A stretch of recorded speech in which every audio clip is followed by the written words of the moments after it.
Continue to mute. Hi, everyone. Warm welcome. This is our course launch of the 7 Steps for Compassionate Living. Today, I'm very excited to have my wonderful friends and teachers, Margaret Cullen and Chris Germer. When I thought of welcoming all of the participants to this course, I immediately thought of them because they've been deeply, deeply influential in my journey and in my career. Also, I've invited Frank Ostaseski. He will be joining us next week for our closing event. So this is the beginning of our 7-day journey. And to introduce you to Margaret and Chris, if you want to come on stage now, you can find everything about their bios online, but I wanted to share a little bit about my experience and my felt experience of these beautiful teachings and beautiful and meaningful teachers in my life. So I've had the blessing and privilege to get professional training with both of them. And they have shown me the way to compassion, the way to, from an embodied example, back to my heart, back to my body, and back to my true essence. So, and I've witnessed that this happened not only for me, but for the hundreds of participants that they've impacted over their lives. And they've been in the field of compassion for many, many, many years. So warm welcome, Chris. Warm welcome, Margaret. It's a delight to have you both here with us. And I'm going to introduce a little bit our program. This is called 7 Steps for Compassionate Living. And we want to make compassion more approachable and more accessible for anyone who wants to learn about this very important quality and very important strength in the world. We know, and I strongly believe, that compassion is the medicine of our time and is truly what the world needs right now. So my hope, my prayer is that this course can be truly a portal to our increased awareness, to our increased understanding of compassion, and a doorway to connect us with our own good heart, with our true calling, with our integrity and wholeness. And to do this, we're going to have a beautiful conversation today. And I'm going to invite you, Chris, if you can help us with a soft landing. And from there, we will take it on. Thank you, Maria Paula. It's so wonderful what you've done, what you've put together and are sharing with the world, and just so grateful to be part of this launch, and especially all the people who are participating. Yeah, and I agree. This compassion is the medicine of our time, and so why don't we have a little taste of that medicine together? So if you would like, for maybe the next 5 minutes or so, you can find a comfortable position, perhaps noticing how your body is being firmly supported by your chair.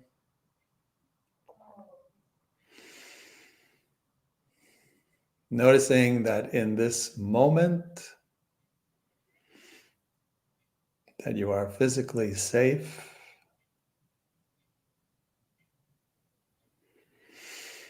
And then if it feels right to you, allowing your eyes to close partially or fully.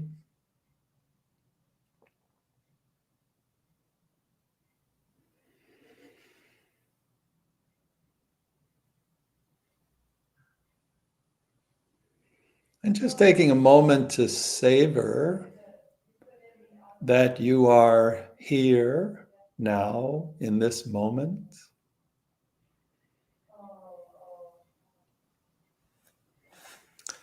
And also perhaps to savor that you are right now in a community of people who are committed to bringing compassion into this world.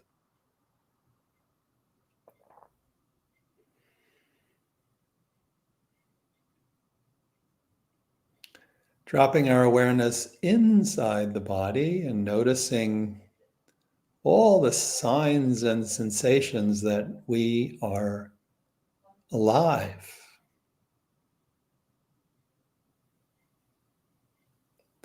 evidence that we are here.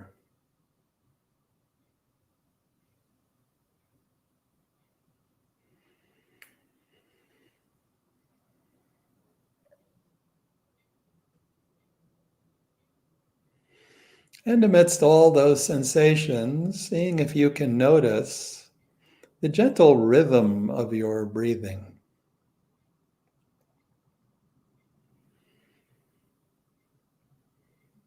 How your body, quite on its own, is breathing in and out.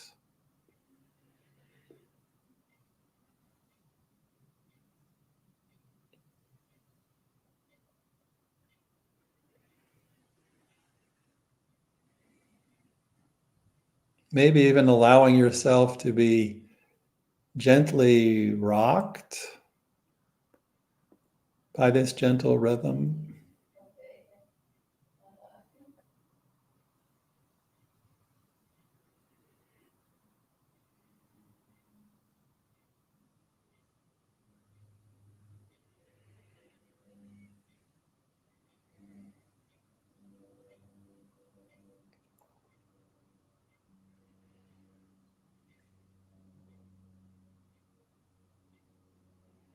Allowing yourself to be rocked and caressed from the inside by the rhythm of your own breathing.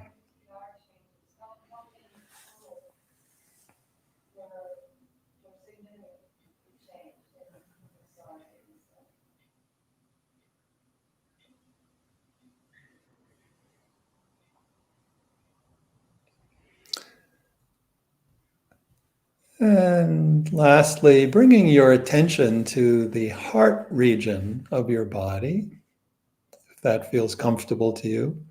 If you like, you can even put one or two hands over that part of your body.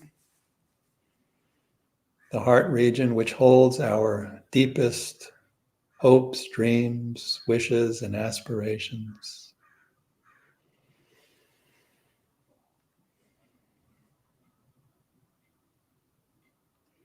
And just reflecting for a moment on what brings you right now to this gathering, to this community.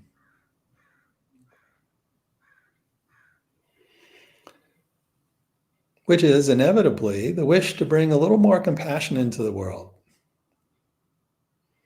Compassion for others, compassion for ourselves.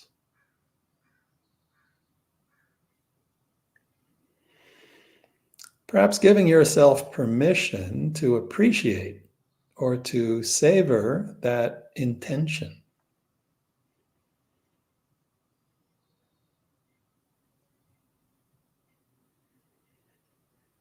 Because this is a treasure.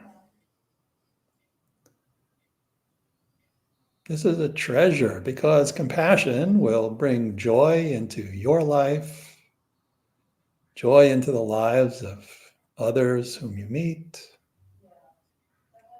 That this intention or wish for compassion is perhaps one of our greatest treasures. So just taking a moment to savor this simple fact, why you are here now.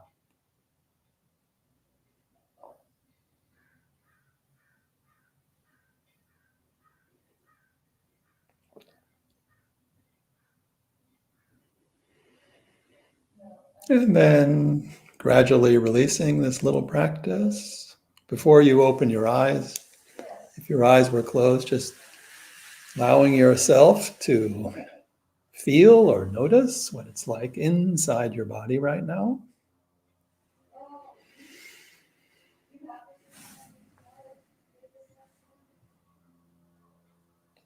And then when you're ready, to slowly open your eyes.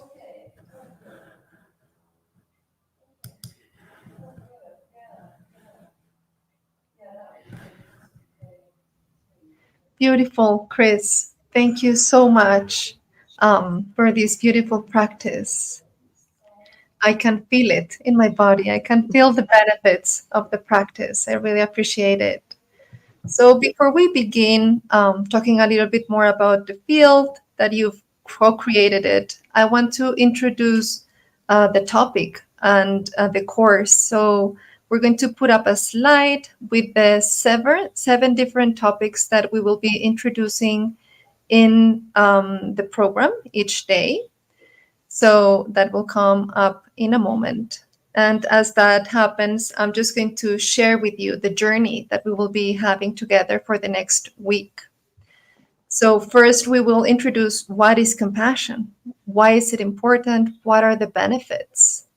Then, and if someone on the back can help us put this slide up, thank you. Beautiful. Then we will explore the power of mindfulness and intention, knowing that we do need to have this loving awareness available in order to cultivate a more compassionate mind and heart. And then, Chris, this is in honor to you and all your beautiful teachings. We will have an entire day dedicated to self compassion. For me personally, this has been the most transformative aspect of compassion. And I truly hope that it's of service to everyone that gets the joy to try it, just as you offered that in a moment ago. Then we will introduce the relationship between purpose, happiness, and compassion.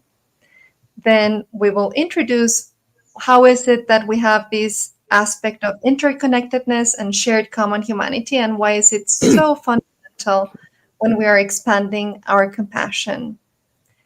Then we will move into a more practical aspect. Day 6 is all about practice, practice, practice. We will introduce active compassion or Tonglen, and then the soften, soothe, allow practice from the MSC protocol, so that we can have truly an accessible antidote to suffering when something happens in our day-to-day experience.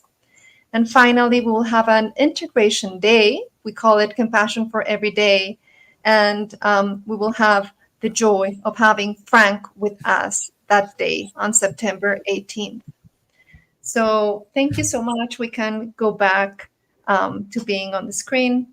And I would love to begin our conversation, Margaret, if you can share with us what have you observed is the heart of compassion training. I know you've been training teachers over the years. What are those components that are a must for compassion training to take place? Well, Maria Paula, honestly, I think you captured them all in this kind of beautifully efficient 7 steps. And I'm just so thrilled to be here with you and Chris and to see how you have taken what you've learned over many years in all sorts of different kinds of trainings that I know you've done to deepen and create your own articulation of the essence of compassion, which I think you've really, really captured. So I would like to really just support what Chris said, that it's a treasure that we all hold in our hearts. That was such a beautiful expression in the opening practice. And there are practical tools to access it, and we don't have to go anywhere to do that or be anybody else to do that. Or even as wonderful as you both are, we don't even really have to have a very special teacher because we have it already.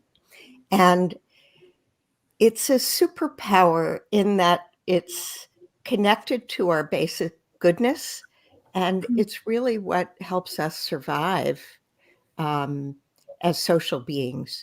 So I'll leave the answer there. Hopefully that will suffice. Absolutely. Yes. Beautiful. Thank you so much. So you're speaking to the aspect that it's a natural quality that it will never leave us. It's always readily available in our true nature. And it's more a process of remembering, kind of remembering our true nature and accessing that back through practice and maybe silence. Beautiful. Thank you so much, Margaret. And Chris, I'm particularly interested in the healing aspect and in the sacred aspect of compassion. And I've heard you introduce self compassion and compassion as the alchemy of the heart that allows the magic to take place. Can you share a little bit about that perspective? As Margaret was speaking, I loved when she said, you don't have to be anyone else. And the alchemy is really embedded in that really radical statement. But backing up just a little bit, what is compassion? Compassion, you could say, is a mixture of love and suffering. In order to have compassion, we actually have to touch suffering. Otherwise, it's just love. So one way of thinking about compassion is that when love meets suffering and stays loving, that's compassion. But that's not so easy, because when we suffer, suffering causes stress. And when we feel under stress, then we get afraid, we get angry, might even feel disgusted. So what does it take to keep the love alive? Actually, it requires a little practice. It requires, a 7-point training in compassion in order to keep the love alive when we experience struggle. So anyhow, there was a monk in Myanmar who said really poetically, when the sunshine of loving kindness meets the tears of sorrow, the rainbow of compassion arises. And so what is this rainbow of compassion when actually we can sustain love in the face of suffering? What is it? So compassion is actually mostly love. And both love and compassion are positive emotions. That is to say, compassion is a positive emotion. Even though we're touching suffering, compassion gives us energy and it gives us happiness. So the alchemy is that whenever we're suffering, if we can, that is to say, is someone else's suffering or ours, the extent to which we can wrap that suffering in love is the extent to which it actually doesn't hurt so much, is the extent to which we can learn from it, and also the extent to which we feel a kind of really interesting joy. And we've all had this experience, when we've suffered and someone has been like really kind to us, really patient, really present, really warm. That allows us to touch something deep within us, something soulful, something true. And at the same time, it allows us to be bigger than ourselves, common humanity. So that's the alchemy. It actually can turn suffering into something positive. Beautiful. Thank you so much, Chris.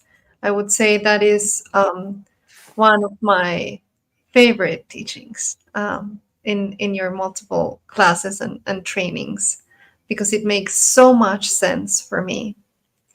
And I know you've both been part of the field from very early on, when no one was really talking about compassion or self compassion. And this is a question for both of you. If you can share a little bit about your journey, how is the field evolving, and where do you see it growing from now on? I know, Margaret, you were one of the first MBSR teachers in the world ever, 30, 40 years ago, and you have a lifetime also of practice, Chris, in your professional career and training around mindfulness and compassion. So I'm really interested on your meta vision of how is this evolving and why maybe it is evolving in a way that we know it's needed right now. You can go Thank ahead, Mark. you. Thank you for the question, Maria Paula. It wasn't on our list, but I like it a lot. And I do think that taking the virtue of compassion, which has historically been in the arena of religion and to some extent philosophy into mainstream education and training is incredibly powerful and promising. And in a sense, I think of what Chris and Kristen, what Jimpa and others have done for compassion is very similar to what John Kabat-Zinn and others did with mindfulness, which was a contemplative tool that was brought into mainstream settings. And the fact is, what we saw with mindfulness, and we're also seeing with compassion, is that we are really hungry for these dimensions of our beings. We are starving for them, that our cultures have moved us away from the traditional ways that we encountered these basic capacities of our hearts and minds, and we've lost connection with them, and we need a way back. And for many people, that way back works if it's not embedded in a religious or specific philosophical model. It makes it accessible. And you talked about doorways and portals, which I love, Maria Paula. I love that image.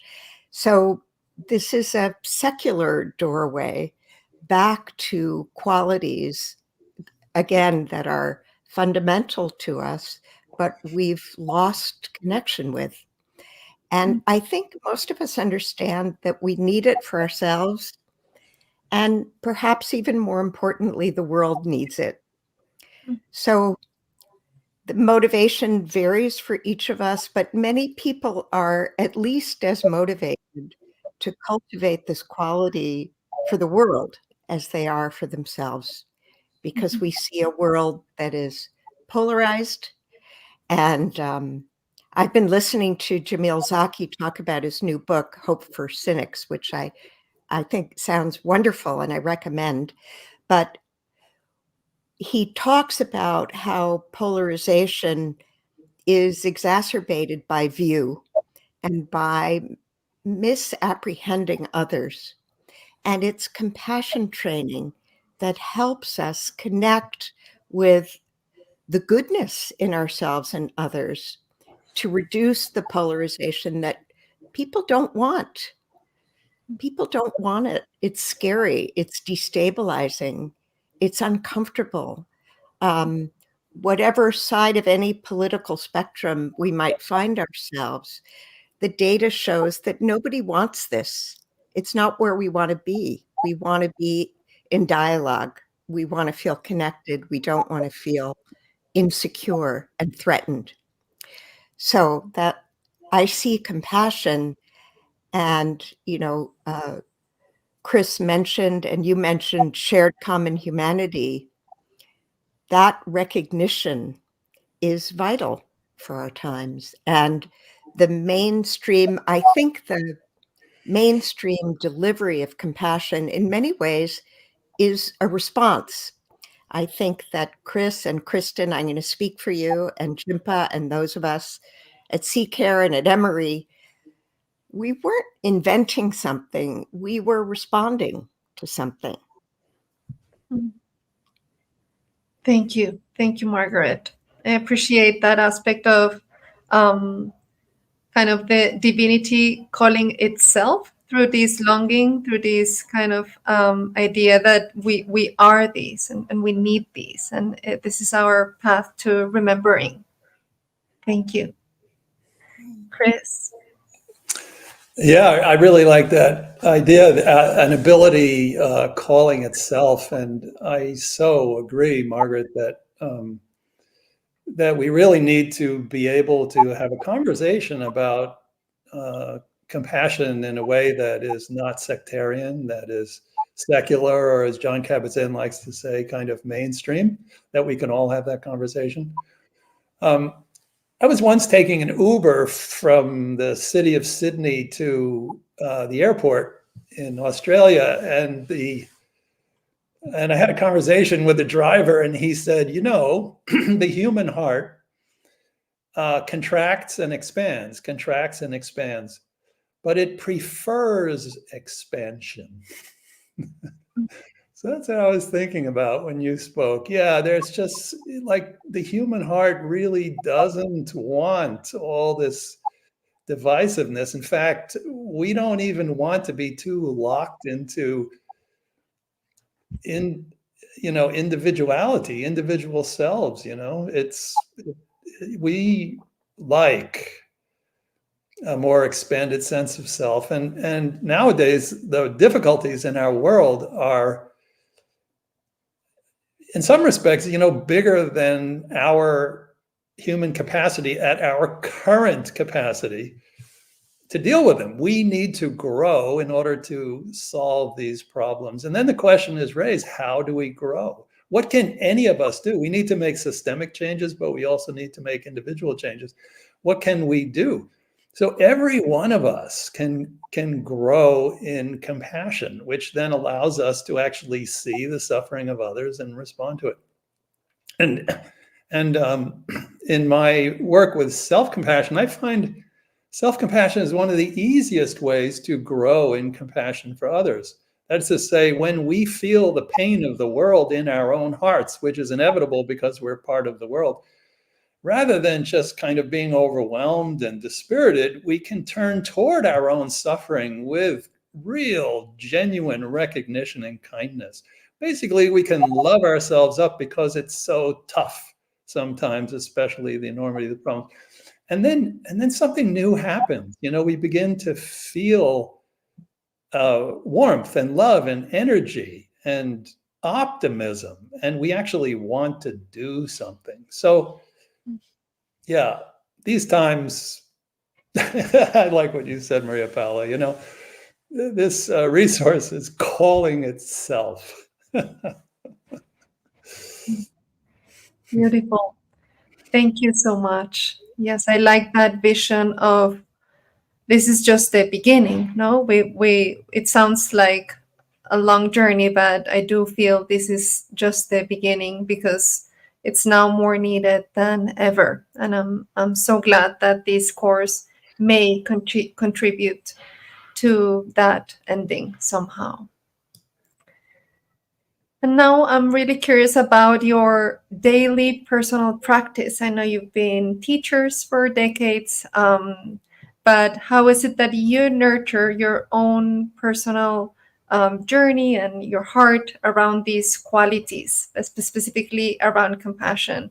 Maybe, Chris, you can tell us a little bit about your personal practice and how you would inspire others to begin. Sure. So my practice has changed after I turned 69 because I became semi-retired, and I now have the enviable position of being able to dedicate the first until 12 noon to inner life. Okay, so this is actually kind of a unique privilege that comes with old age. But even prior to that, what I would do to the extent possible is first thing, getting up in the morning, basically have a cup of tea and sit. Well, no, actually read something inspirational and then sit as long as, now as much as the heart desires. But this is really important in my experience because, basically start the day with love, fill the day with love, end the day with love. If we can start the day with love rather than, political strife, and we can get that energy going, we can actually learn to meet our experience throughout the day in a new way. But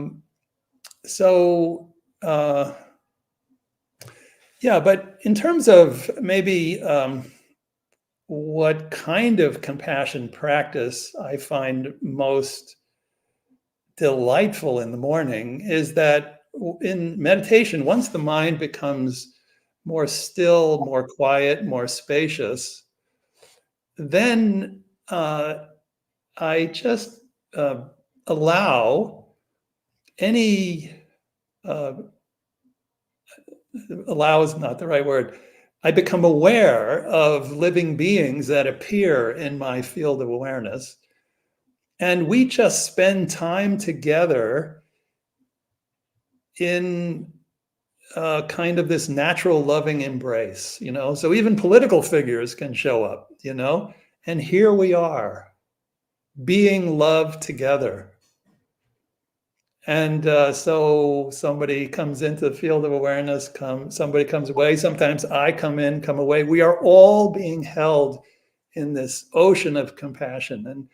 And so this is, for me, just such a beautiful way of starting the day, and helps me when I, get cranky or irritated, because I happen to have a human body. To keep the flame alive of love and compassion. Thank you. Thank you so much, Chris. And I love the word that you used around your practice, that is delight, that it's enjoyable. I think that's something that we sometimes miss and make it one more thing to do in our to-do list. And that's not the energy we want to invite into our practice. We want actually to be kind of a place where we can rest and lean back and relax and remember those things that we need to remember. Thank you so much for sharing. And it's a joy that you can dedicate your mornings to your personal practice.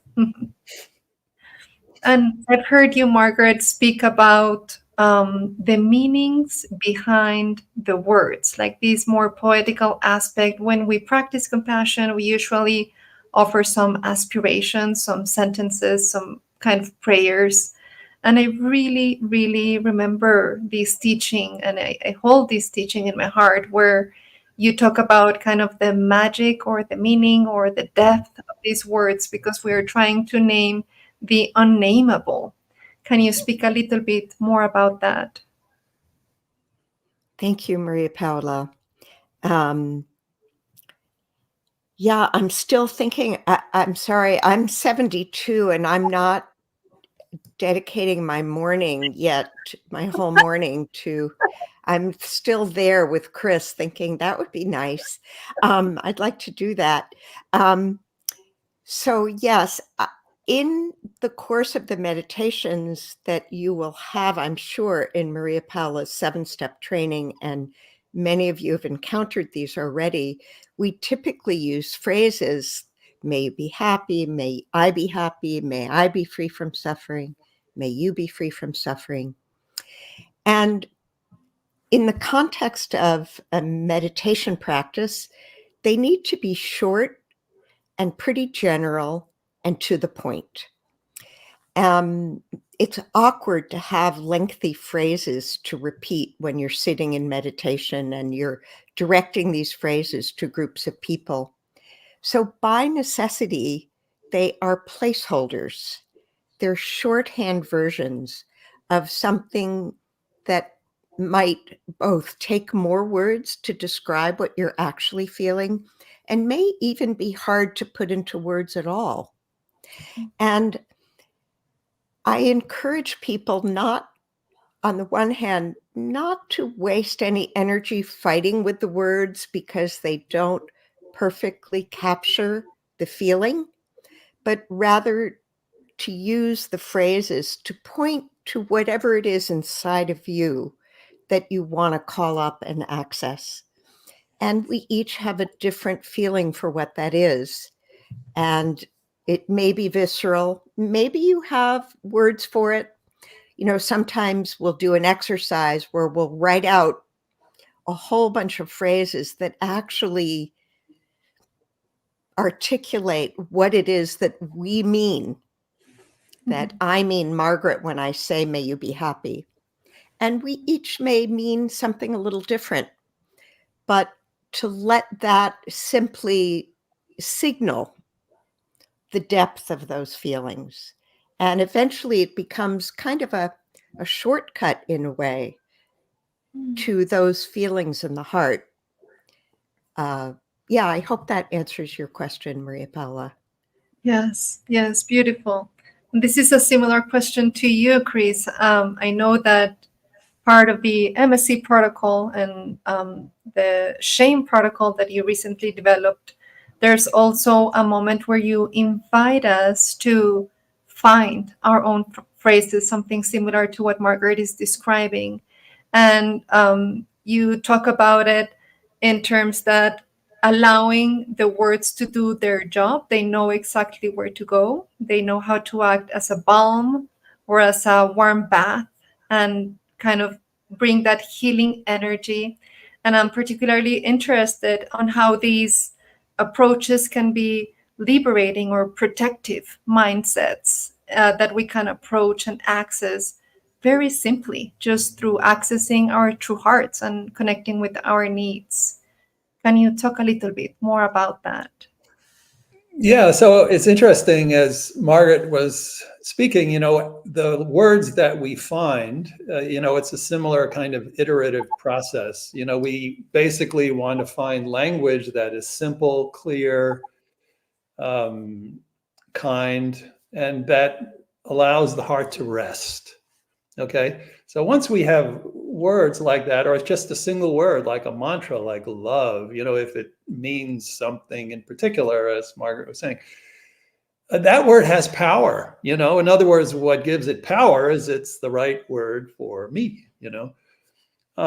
So once you have a word that has power, then we should let the words do the work. So what usually happens is that we, with our complicated brains and expectations and strategies, we just make loving kindness meditation really complicated for ourselves. So the idea is that when you have a word that has power, and one of the ways, basically, another way of finding such a word is to ask what do I need, or what do I long to hear from others? This is often our deepest desire, and we can find language like that we can then hold in our own hearts. Words with power. But once the word has power, so that we don't make a mess of it, we really need to consider, as you were saying, Maria Paula, that we let the words do the work. Just like in breath meditation, we can really let the breath do the work. It's not like us doing the meditation. It is the body's breathing itself, and we can simply allow the breath to reveal itself to us. Similarly, we can allow, in other words, we are the recipient of meditation. We are not the doer. We are the recipient. We are the grateful recipient of our breathing. We are the grateful recipient of words of love that can saturate our being. So just like stepping into a warm bath, after you've filled the bathtub with warm water, which means you have a word with power, then all you have to do is step into the tub and the warm water does the work. All we need to do is to sit down and allow this word to come into our minds and saturate our beings, and leave it at that. No expectation about what should happen. Trust the word, let the word do the work. Mm. So this attitude of being the recipient of meditation is I think fundamental to actually really enjoying meditation, because otherwise, we have so much work in the day, and then meditation is also work. It's not helpful.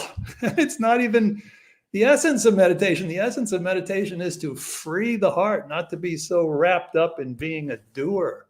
Yeah, being a receiver of the practice is so liberating. Yeah. Mhm.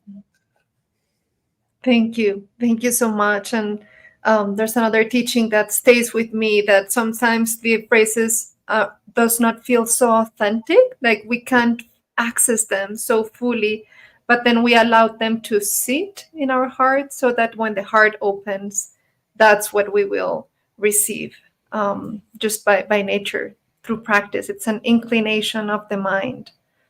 Beautiful. So I do want to give some space for Q&A. So if you are listening right now and you would like to share any question with Margaret or Chris, please feel free to do that on chat. But in the meantime, we can have like some closing, and as an invitation, what would you recommend for those that are starting their 7-day journey today, when they feel overwhelmed or when they are not sure where to start in their compassion practice? What would be your recommendation for this journey that they are starting? You can go first, Margaret, and then Chris. What are maybe the benefits that you've witnessed in compassion as a motivation? Mm. Yes. Well, something I always get when I listen to Chris that I want to underscore is a sense of trusting one's own heart and finding a motivation of love rather than a motivation of should. I should do this course. It's good for me. It's what I should be doing. That's a motivation that tends to set up resistance. And if you can check in and find a motivation or love, it's likely to give you a little more liftoff, a little more wind in your sails. That's how it works for me in any case. Was there another part of the question? What do I encourage people to start off this journey with? Was that what you asked? Yeah.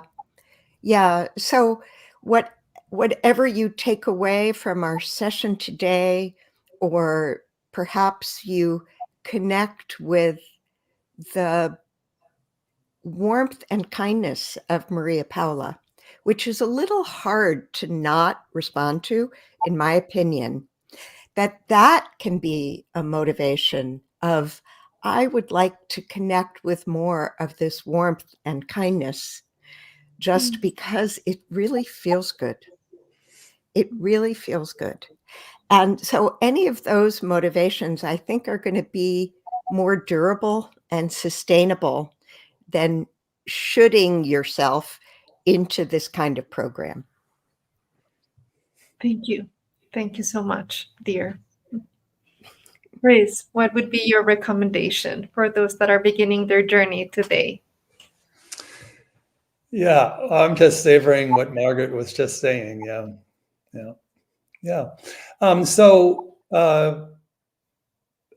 It is important to know that we have these human minds, and the human minds are full of all kinds of stuff, also tricky stuff. And it's good to know that love reveals everything unlike itself. So if in the course of this practice, you discover things, difficult things you hadn't noticed for a long, long time, that doesn't mean it's not working. It just means that something is being uncovered and made available for kindness. In other words, it's actually the healing process that we sometimes connect with, deeper layers of our experience that we've kind of closed the door on. They could come up. So when that comes up, please don't despair. This is an opportunity to bring kindness to your experience. And then the second thing is that ultimately we want to practice not to feel better per se, but simply because we struggle. Compassion, as Maria Paula said, when we're with things as they are, at some point the heart will break open and the love will come in. So it has its own inner time and its own inner process. So we really want, as Margaret said in the beginning, not to be a different person, but also not for our experience to be different. We would like to allow our experience and ourselves to be as we are, and to love ourselves up because we are like this, not as a strategy to kind of manipulate our experience or become a better person per se. Jack Kornfield, maybe I'll close with that. He said that the point of practice is not to perfect ourselves, but to perfect our love. If we can keep it that simple, this practice will work. Beautiful. Thank you. And I really appreciate this trust into understanding that there are no lost tears. I learned that from you, Margaret, and that whenever we touch a pain or a source of suffering is because we are ready to work with it. So even though it's helpful, it means that the healing time may begin to arise. Yeah. So we do have one question on chat. It will come up on the screen in a moment, but I'll read it right now. So, in a corporate world, compassion is seen as weakness. How would you respond? And this question is for you, Chris. Yeah, so I just really appreciate that question, Praveen. So in compassion is seen as weakness, but it is not weak. Actually, compassion is a strength. And we see this over and over again in the research that actually compassion is a powerful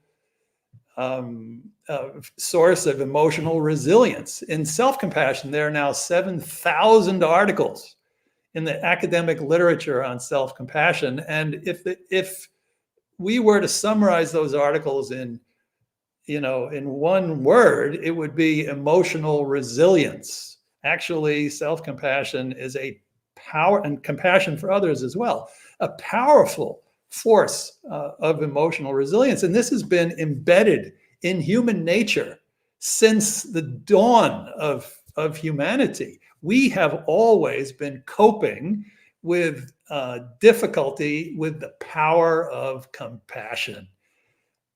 Outer compassion, inner compassion, that's how we do it. But what you're saying, Praveen, is like I imagine there are two parts of the question. One is, what do you say to your corporate fellows? In other words, so one thing you could say is, well, look at the research, and the research really speaks for itself. But the other thing is that compassion really has two core aspects. And when people think compassion is about weakness, they're actually only looking at half of what compassion is. In other words, compassion is both tender and compassion is tough. Compassion is about being with suffering, and compassion is also about taking action to alleviate suffering. So compassion is about holding somebody in their distress, and compassion is also about running into a burning building to save a trapped occupant, right? One is not less compassionate than the other. So it's tender and it's fierce. And so one thing we need to know is that it's not only both, but also we want a balance between the two. Sometimes the most compassionate thing we can do is to put a fence and say, no more harm. We put up a fence and then we can nurture the garden behind the fence. Sometimes we need to go deep inside and find our truth with loving awareness before we can actually go into the world and make a difference. So we need both tender and tough compassion, and we need to understand that compassion, since the dawn of mankind, has been a powerful resource for dealing with pain and suffering. Thank you for the question, Praveen. I'd love to hear what Margaret actually has to say, perhaps in addition, unless there are other questions. Yeah, let's hear from Margaret, and then we'll move into our fundraiser and closing practice. Would you like to add it? The only thing I might add is that compassion takes tremendous courage. It's not for the faint of heart. I really think that our instinct is to be afraid of suffering, and to turn towards it is an act of courage. And courage and strength are inextricably linked. And so the idea of compassion as weakness is, I think there's a ton of research, of course, that shows that compassionate leaders are more successful, that employees benefit tremendously, et cetera, et cetera. There's a lot of data about it. But beyond that, I think intuitively and instinctively, we understand that when a leader expresses compassion, it's an expression of courage and strength. So there's a misunderstanding that's just cognitive, but instinctually, we know that because we all know that it takes courage. It takes courage to be vulnerable. It takes courage to kind of step out from behind a fixed persona. As a leader, we admire leaders who do that. So I think the data, just like it often does, kind of reinforces our intuition that we know that anyway. Thank you so much. Thank you so much. And now I'm going to invite you, Margaret, to share with us a little bit about this beautiful initiative that you created a few years back called Compassion Core. This training, this 7-day course, is a fundraiser for this initiative that I am leading through Global Compassion Coalition. And every single dollar raised through this 7-step course will go to these beautiful grants and these beautiful vision and dream that you had one day, and that I know has benefit many, many, many people around the world. So would love to invite you to share a little bit about this. Thank you. You know, I feel teary, actually. I didn't expect this, but I'm so touched that you are doing this, Maria Paula. And I'm looking on the screen at you and Chris. Chris flew to Louisiana to participate in the first Compassion Corps training, which was at the Louisiana State Penitentiary in Angola. And Chris and I spoke before the call. He's still in touch with some of the inmates that he met at that incredible meeting we had for a few days at the penitentiary. So I'm quite emotional about it. Is simply put, it's a program that offers grants for any certified teacher of an evidence-based compassion program to offer free training to people where there might be an obstacle of cost. And this is for people who have a connection with these communities. In the case of Angola, certified compassion cultivation trainer had a connection with the prison, and she created an extraordinary compassion initiative that grew out of her first grant, that actually was prison-wide in the largest maximum security prison in the country. But people are doing it all over the world. And I encourage you to look at the website and feel inspired. And I want to tell you how grateful I am for any single dollar that you offer to this program, because not only will it support trainers to offer programs for free, and often I should say that this is for people who are working with people who are suffering a lot. So these are people who are working with the homeless, who are working with victims of human trafficking in India, who are working with teachers of untouchable children in India, parents of disabled children. The list goes on. It's all over the world. You are supporting these programs, and we're creating content that will inspire more and more giving. And I hope that your participation will help you, that you'll feel really good about supporting the programs, and that you'll stay connected with GCC and kind of continue the upward spiral of compassion and generosity. Thank you. Thank you so much. And I do hope that we are able to offer many grants through this project over the time. Yes.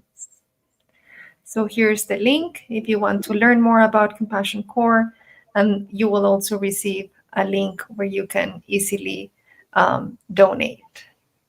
And I would like to take these final moments to thank GCC's team. Especially, I want to thank you, Rick, for allowing me to do this beautiful work, Matt, for your support, Rick, also for your generosity. We will be having a lot of bonus materials from Rick Hansen. So if it's only for that, you'll get great resources and great value each day in your workbook. We will also have a Facebook group where you can interact with the rest of participants. We have over 1,000 participants around the world joining this program today, and hopefully this will keep growing. And I would love to close with a dedication. Margaret, would you mind sharing with us one of your beautiful closing dedications of this time together and for our program? I'd be delighted to do that. So let's just take a moment to move back inside and either close your eyes or lower your gaze. Feel into your own precious life force in this moment. Your beating heart, whatever is here for you in this body.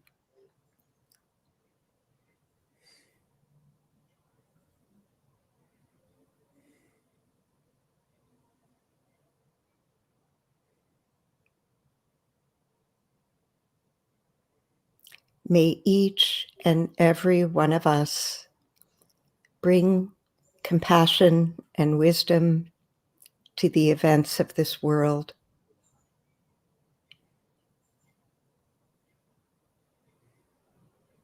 May we find a place of balance amidst it all, and keep our hearts and minds open to life and to one another, so that we may see and be an expression of the deepest possible truth.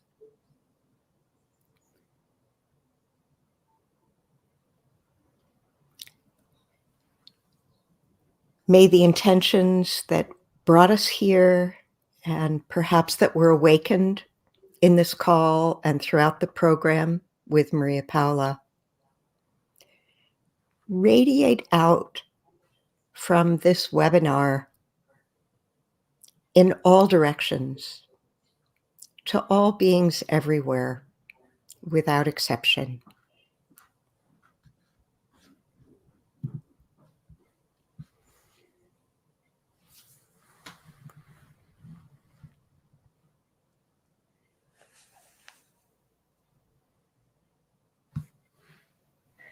Thank you so much, Margaret. Thank you so much, Chris, for being here with us. It has been a delight, an honor, a pleasure to share this journey in the past decade together. We've had the privilege to work together, Chris, for 5 years, and I've had the privilege to learn very closely to you, Margaret, for the past 10 years. And it has been transformative and deeply, deeply healing. And that's my prayer for everyone who gets in contact with these teachings and with this course.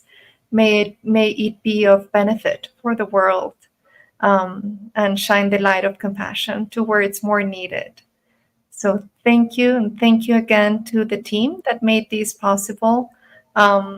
Wishing you a beautiful rest of your day, and we'll see you in a week with Frank. Thank you so much.